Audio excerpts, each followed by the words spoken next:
Renungan pada hari ini diambil dari Injil Lukas. Demikian firman Tuhan yang disampaikan di dalam Lukas 19 ayat 1-10.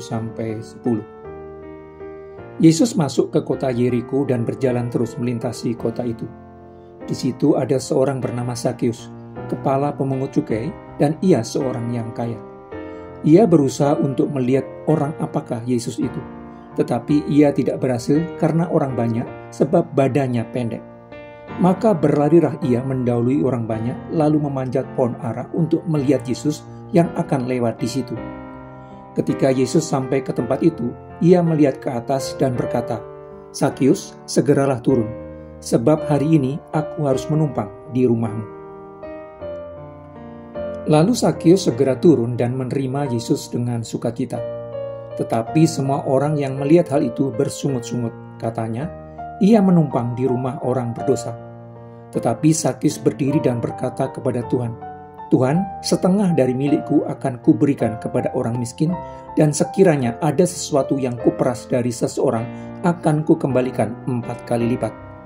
Kata Yesus kepadanya, "Hari ini telah terjadi keselamatan kepada rumah ini, karena orang ini pun anak Abraham, sebab Anak Manusia datang untuk mencari dan menyelamatkan yang hilang."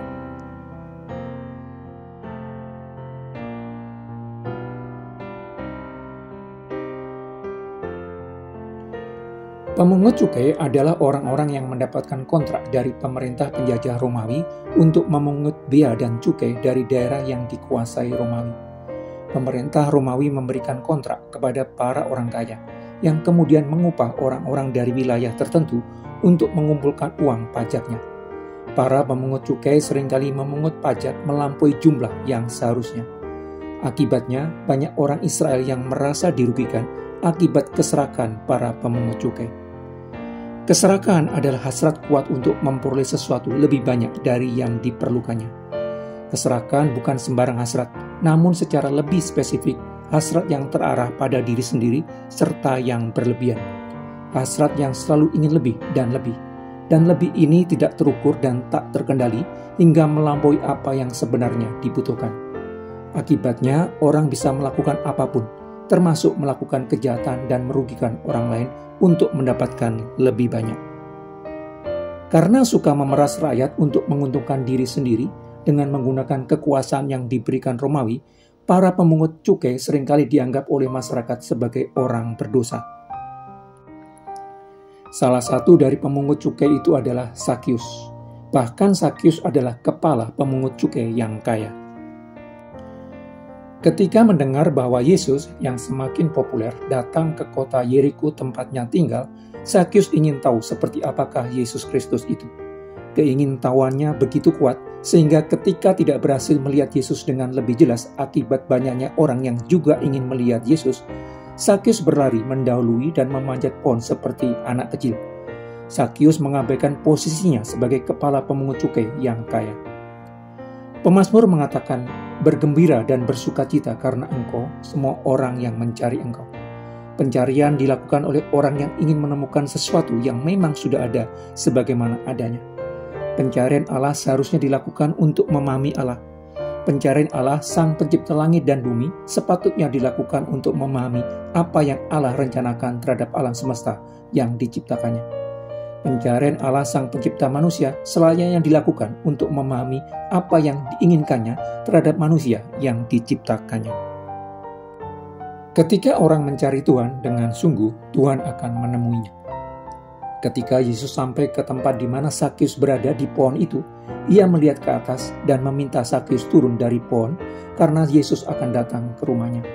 Sakius segera turun dan menerima Yesus dengan sukacita. Sakius yang dinilai banyak orang sebagai orang berdosa begitu bersukacita didatangi Yesus Kristus yang dianggap sebagai Mesias oleh banyak orang Israel.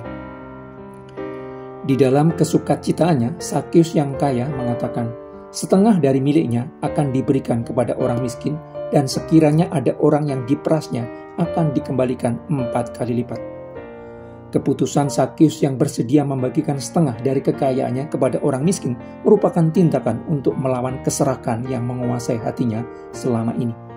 Keputusan Sakeus yang bersedia mengembalikan 4 kali lipat kepada orang yang diperasnya merupakan tindakan untuk melawan hasrat kuat untuk memperoleh sesuatu lebih banyak dari yang diperlukannya yang menguasai hatinya selama ini. Kemurahan hati merupakan jawaban atas persoalan keserakan.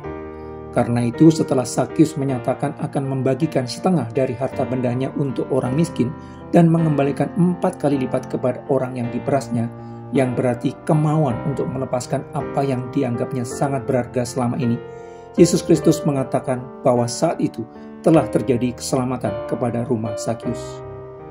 Kemurahan hati merupakan respon atas anugerah keselamatan yang Tuhan berikan. Kemurahan hati adalah hasrat untuk berbagi dengan orang lain sebagai hasil dari kepedulian tanpa mengharapkan pujian atau imbalan sebagai balasannya. Hasrat untuk menolong orang lain yang memerlukan, termasuk yang tidak layak menerimanya. Kemurahan hati digerakkan oleh belas kasihan. Kemurahan hati merupakan ekspresi dari hati yang mengasihi.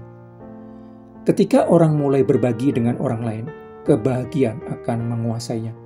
Kebahagiaan batiniah yang diberikan Allah bagi jiwa manusia, suatu ketentraman batin berkelanjutan karena telah menjadi kepanjangan tangan Allah untuk memelihara umat manusia di bumi dan mengetahui bahwa dirinya aman, sebab Tuhan menjaga dan mengarahkannya menuju keadaan yang nyaman dengan mencukupkan segala kebutuhan hidupnya.